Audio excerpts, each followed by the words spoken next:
24-এর এই অভ্যুত্থান অনেক বেশি তীব্র এবং অনেক বেশি ব্যাপক।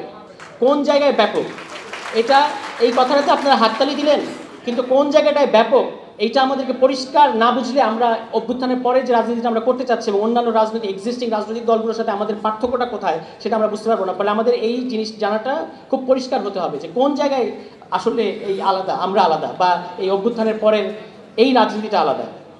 সেটা হচ্ছে যে আপনি দেখবেন বাংলাদেশে অভ্যুত্থানের পরে সাধারণত ছাত্ররাই অভ্যুত্থানের মূল স্ট্রাইকিং ফোর্স হিসেবে থেকেছে এবং তারা ডেকেছে এবং জনগণ সেই ছাত্রদের ডাকে সাড়া দিয়েছে। এটাই বাংলাদেশের মোটা দাগে ইতিহাসটা এরকম।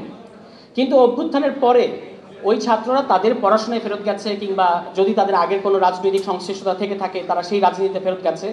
কিন্তু ছাত্র এবং তরুণরা আলাদা করে আবার অভ্যুত্থানের পরে একটা রাজনীতি তারা করবে এরকম কোনো ঘটনা বাংলাদেশে আগে ঘটে নাই। যেমন আপনি অভ্যুত্থানের যে নেতৃত্ব তারা আবার এখন বলছেন, আপনারা বলছেন যে ফ্যাসিবাদী ব্যবস্থার বিলোপ। এই যে অভ্যুত্থানের পরে আর একটা রাজনীতি নিয়ে হাজির হওয়া, এটা কিন্তু বাংলাদেশের নতুন। এই গ্রামারটা, এই ব্যাকরণটা একটা নতুন ল্যাঙ্গুয়েজ, যেটা ধরতে পুরনো বন্দোবস্তের যে রাজনৈতিক দল, পুরনো বন্দোবস্তের যে এস্টাবলিশমেন্ট, তাদের একটু কষ্ট হচ্ছে এবং তারা এটাকে থ্রেট ফিল করছে। যে কারণে কখনো তারা বলছে এখানে -2 পায়তারা চলছে, কখনো তারা এখানে বলছে নির্বাচনকে পিছিয়ে দেওয়ার পায়তারা চলতেছে, কখনো বলছে যে সংস্কার লাগবে না, হ্যাঁ, ইত্যাদি অনেক ধরনের কথা আমরা অনেক ধরনের ইনসিকিউরিটি তাদের তরফ থেকে দেখছি। কিন্তু আমাদেরকে আমাদের গোলে পরিষ্কার থাকতে হবে যে আমরা কি করতে চাচ্ছি। এই ক্ষেত্রে বাংলাদেশের বাস্তবতাটা হচ্ছে 71-এর পর থেকে, মানে মুক্তিযুদ্ধের পর থেকে এখানে যে রাষ্ট্রটা কায়েম হচ্ছে এটা কমপ্লিটলি একটা একদলীয় কিংবা এককেন্দ্রিক একটা স্বৈরতান্ত্রিক রাষ্ট্র। এই রাষ্ট্র গণতান্ত্রিক রাষ্ট্র কখনোই ছিল না। এখানে নির্বাচনী ব্যবস্থায় আমরা 90-এর পর থেকে ঢুকেছি, কিন্তু রাষ্ট্র যদি গণতান্ত্রিক না হয় তাহলে নির্বাচন অ্যাজ সাচ, নির্বাচন নিজে গণতন্ত্র ডেলিভার করতে পারে না। যে কারণে আপনি দেখবেন যে আমরা 90-এর পর থেকে একটা নির্বাচনী জার্নি আমাদের আছে ঠিকই, কিন্তু এটাকে আমরা ধরে রাখতে পারি নাই। প্রথম দফাতেই ওই যে দল প্রথম দফায় ক্ষমতায় ছিলেন 1991 সালে, তারা প্রথম দফাতেই কিন্তু 96 সালে ক্ষমতাটা আবার তারা নিজেদের কাছে রাখতে চেয়েছে। 2 মাস তারা ক্ষমতায় ছিলেন, যে কাজটা আওয়ামী লীগ 13 সালে করে 11 সালে তত্ত্বাবধায়ক সরকার বাতিল করে দিয়ে এক যুগ ক্ষমতায় থাকলো, ওই কাজটা কিন্তু তখন তারা 2 মাস করতে পেরেছিলেন। ফলে তখন থেকেই কখনোই তারা ক্ষমতাটা পিসফুলি, মানে একটা শান্তিপূর্ণ উপায়ে নিজেদের মধ্যে ট্রান্সফার করবে এরকম একটা ব্যবস্থা গড়ে তোলে নাই এই রাজনৈতিক দলগুলো। যে কারণে যে সমস্যাটা হয়েছে যে আমাদের এই সংবিধানের মধ্যে, যখন আমরা দেখবেন আপনারা আমাদের যে সংবিধান সংস্কার কমিশনের কাছে অনেকে অনেক প্রস্তাব দিচ্ছে, আমাদের দিক থেকে আমরা প্রস্তাব দিয়েছি, সেখানে আমরা কিন্তু এই জিনিসটা চিহ্নিত করার চেষ্টা করেছি যে বাংলাদেশের প্রধান সমস্যা হচ্ছে এখানে সাংবিধানিকভাবে একটা একনায়ক তন্ত্র কিংবা একটা স্বৈরতন্ত্র প্রতিষ্ঠিত হয়ে আছে। এখানে সাংবিধানিকভাবে কোনো গণতন্ত্র নাই। নির্বাচন আছে কিন্তু, এবং সেই নির্বাচনকে চাইলে আটকেও দেওয়া যায়, কিন্তু এখানে গণতন্ত্রটা নাই। আমরা যে রাজনৈতিক দল সামনে আসতে যাচ্ছে আমরা সেটার জন্য কাজ করছি।